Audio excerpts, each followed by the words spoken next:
Here, people, make some noise. Leading the conversation with one dear friend of the show and quickly becoming Build's go-to WWE expert, LucyTWWE is back. I love Lucy. I think you should make some noise for Lucy. Let's make some noise. She's great. Welcome to Build Series. We are live in New York City, and I'm LucyTWWE. We are here with Mike the Miz. Welcome. Thank you very much. I might be dating myself a little bit, but I remember when you were on The Real World back to New York. Does that mean I'm dated and I'm old? Is that if you're dating yourself and you're talking about me back on The Real World, that means I'm old is what you're saying? We're both old. Okay. We're both old. Works. We're mature. We're mature. We're very mature here. People. I remember that was something in The Real World with your castmates that The Miz would come out as sort of your alter ego. And people, your roommates, would be like, psh, Mike, don't be stupid. When I was on The Real World, I created a character called The Miz.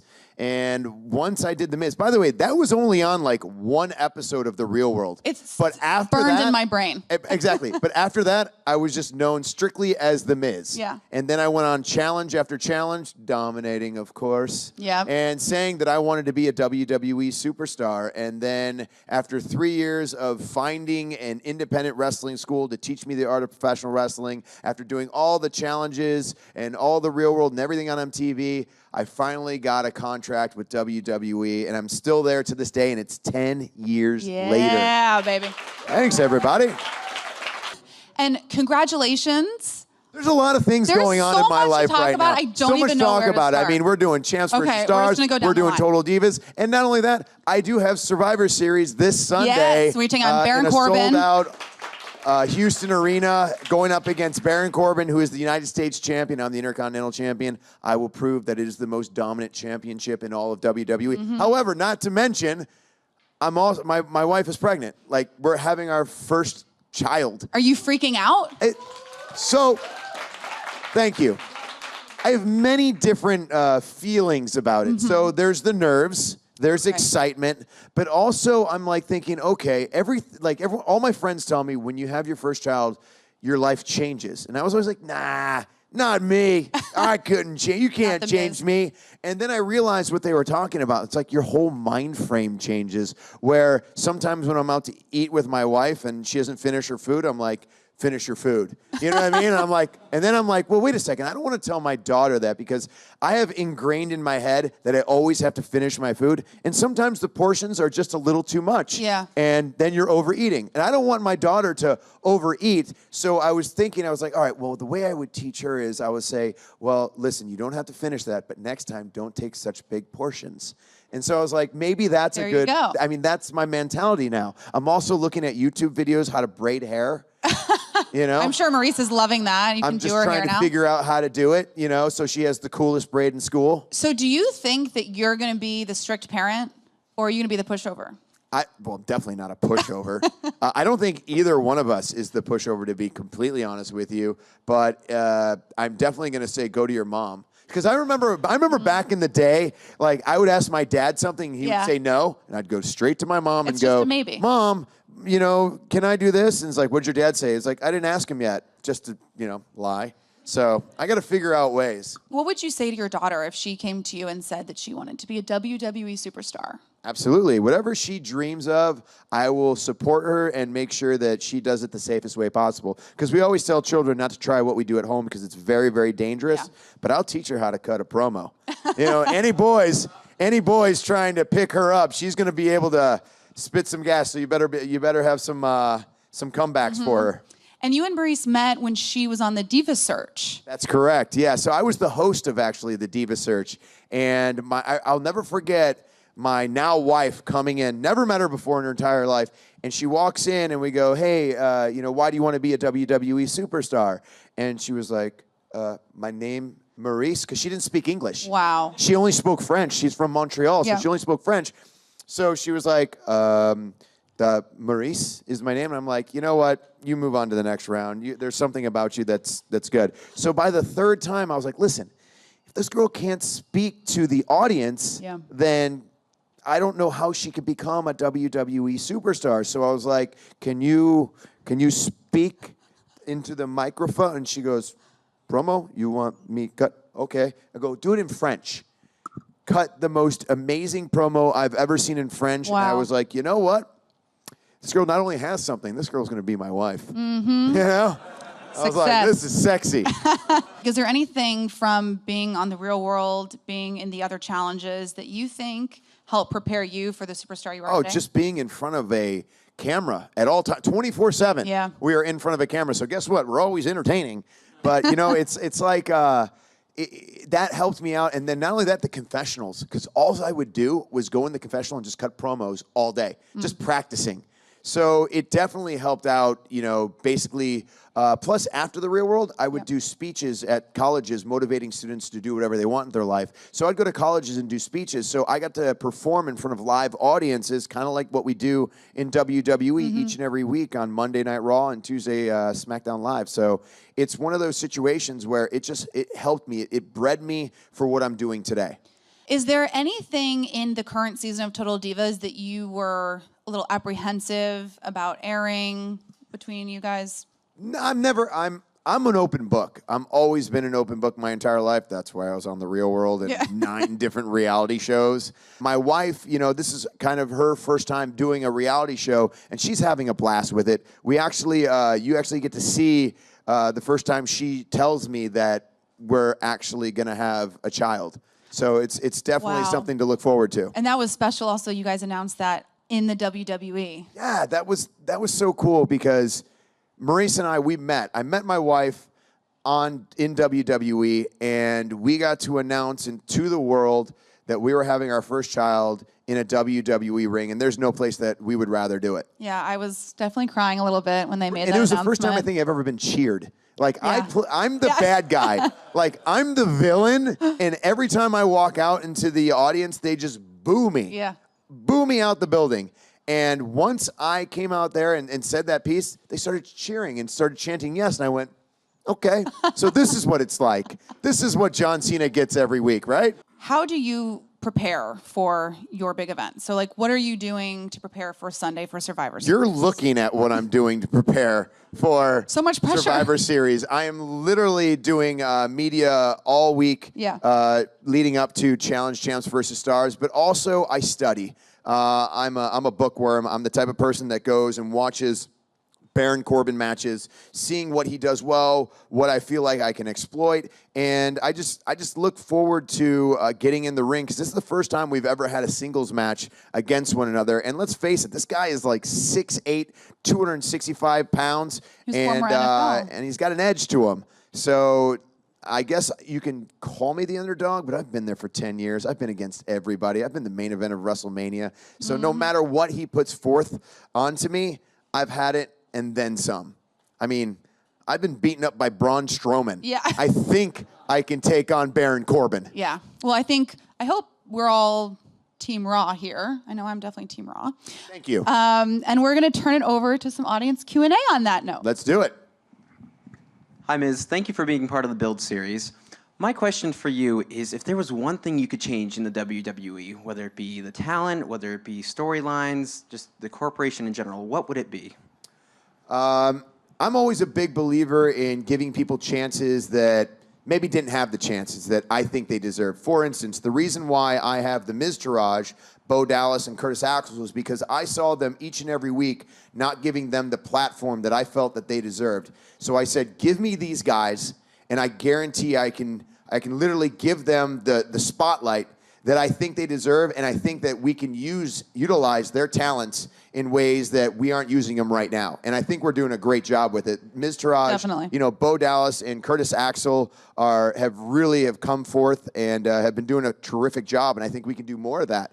I think there's a lot of talent, but there's only so much time that we're able to utilize that talent. So to put them with a guy like me, The Miz, and utilize them, I think that's what we can do better and do more of. Next question. Hello. Hey, congrats on your success so far. Thank you. It's a lot of it. But who's counting? It's tough being you. So my question is, in your path to become a WWE wrestler, you faced a lot of adversity, whether you're too small or what have you. Can you talk about briefly how you faced that adversity and for those times where you felt like you couldn't go on, how you got through that a little bit? Yeah, and there's a lot of it, trust me. I mean, even when I tried out for the Real World, everyone told me I wasn't going to make it. I mean, what's going to stand? I mean, back in the day, the Real World was one of the only reality shows out there, and 60,000 people would show up to try out. What's going to stand me out? What's going to make me one of the lucky 7 that actually get on the show? And I remember all my friends and family telling me, nah, you're not going to make it. You're not going to do it. And I said, you know what? I don't care what people think. I'm going to do it anyway. Tried out, made it on the show, and it changed my life forever. And then I said I'm going to be a WWE superstar. And when I said I was going to be a WWE superstar, everyone laughed at me. Said I was too small, wasn't athletic enough. There was no way I was going to go up against these 300-pound muscle build guys. But I was like, this is my dream. This is what I'm going to do. And I remained focused. And I think a lot of times people give up because they listen to the negativity. They listen to the part of their mind that says, but you have to do this. You have work. You have family. You have this person playing that person. You need to move. You need to go here. You can't travel as much. And then you get that fear. And once that fear takes over, you're done. And that's what I don't allow it to do. I allow myself to go into that fear, dive into it no matter what. And there has been so many times where whether it's hosting a show or going out on a show that I'm really nervous about, that I was like, I don't want to do this. I don't want to do this. I don't want. Yes, even me, a person that goes out each and every week on live TV, there are moments where I am like, this is too much. I can't do it. I'm not going to do it. And then I say, you know what? Go into it. It's all going to be fine. What's the worst that can happen? Someone makes fun of you on Twitter? Sorry, that's not enough to scare me away, all right? So I go out there and I dive into it, and that's what I think anyone can do, is just stick with it and go where your heart says.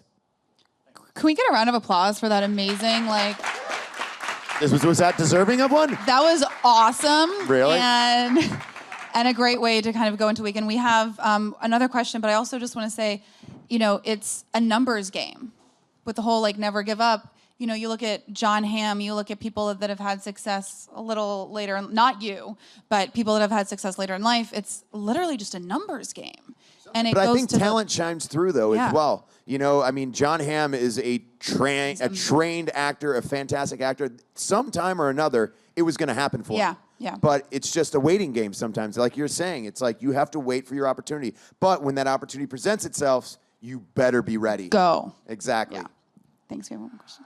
Hello, Miz. I've been a long-time fan of you since we rolled back to New York for the longest time ever, for about almost 15 years, and I've been a fan of your in-ring work in WWE. Now, here is my question: what are the do's and don'ts of locker room etiquette in the WWE? Well, I'll tell you, I'm probably the wrong person to ask, because I was actually thrown out of the locker room back in the day for quote-unquote disrespecting the ethics code.